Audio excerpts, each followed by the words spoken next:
wouldn't it be a good idea to do an entire company log audit on the 12th?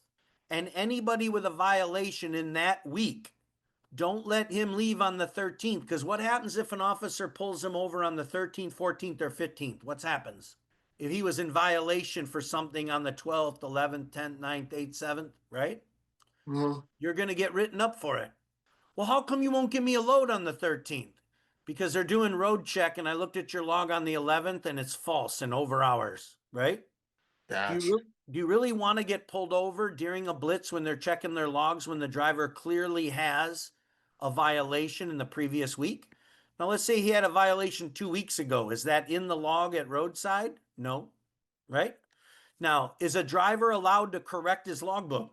If you find an error on the 12th or the 11th or the 10th or the 9th, is it legally allowed for a driver to correct their logbook per the law? Yes. Drivers can 100% correct their logbook at any time for anything. If they used PC wrong, they can change it back to driving. You understand? Hmm. So, does the government restrict a driver from fixing a log that's not correct? No, they encourage it. So, could you tell a driver just because I'm having you fix your log does not mean I'm making you falsify it, right? It's already false or it's already wrong. I'm just having you fix it before I let you go out on the 13th, right? And you know how you can make changes to their log? Some companies make the driver make their own changes because drivers generally can edit their own logbook, right?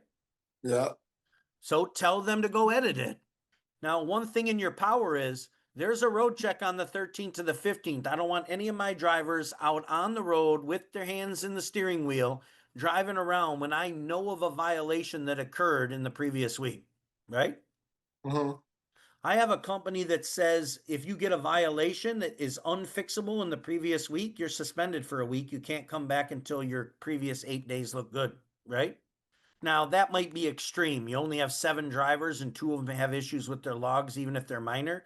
You're going to take them off the road for 7 days each? Probably not, right? Gotcha.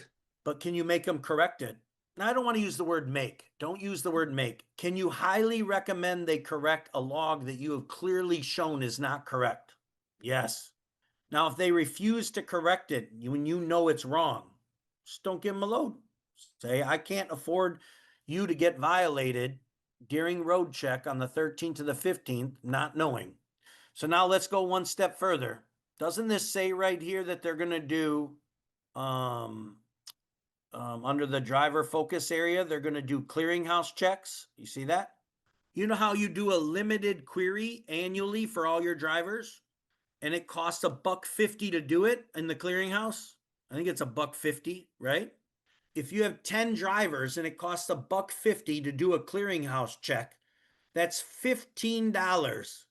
Are you willing to pay $15 on May 12th to know that 0 drivers have a negative association in the clearinghouse if they're going to check that at roadside? Yes.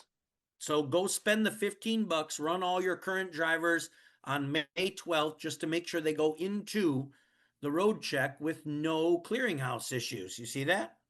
Hmm.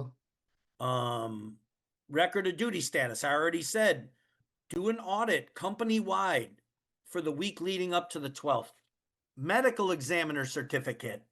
You need to run an annual MVR. Since you're doing another annual clearinghouse check, go run MVRs for everybody and make sure their medical cards match the one you have on file, right? Correct? Yes.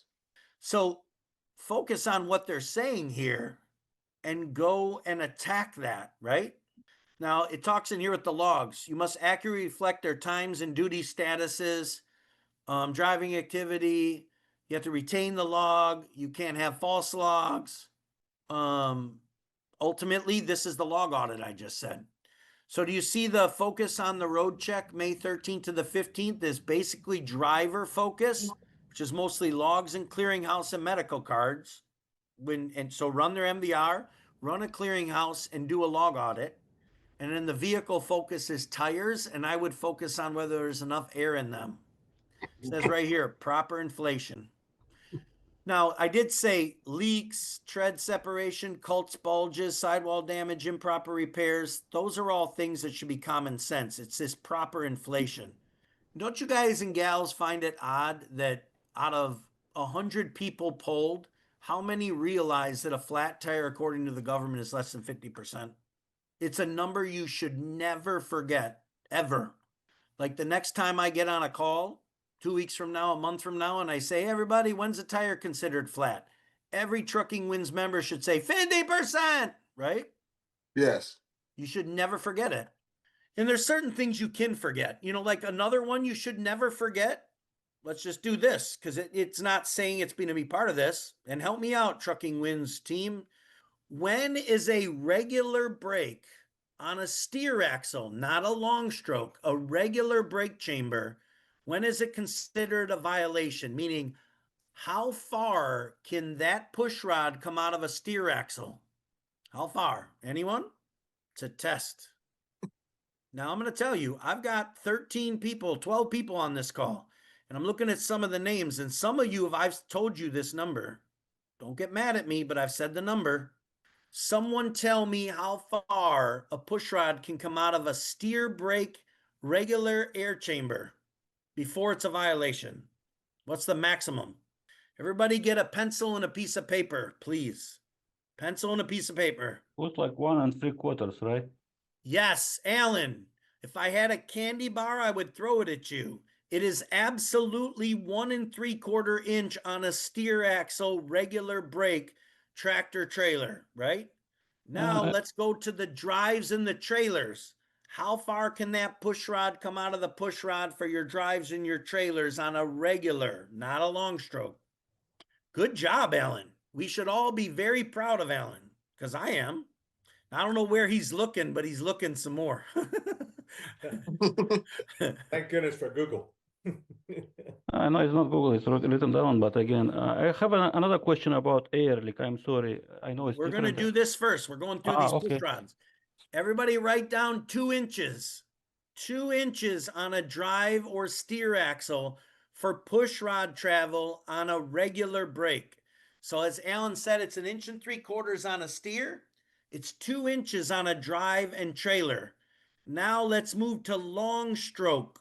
How far can the push rod travel come out on a steer axle if it's a long stroke?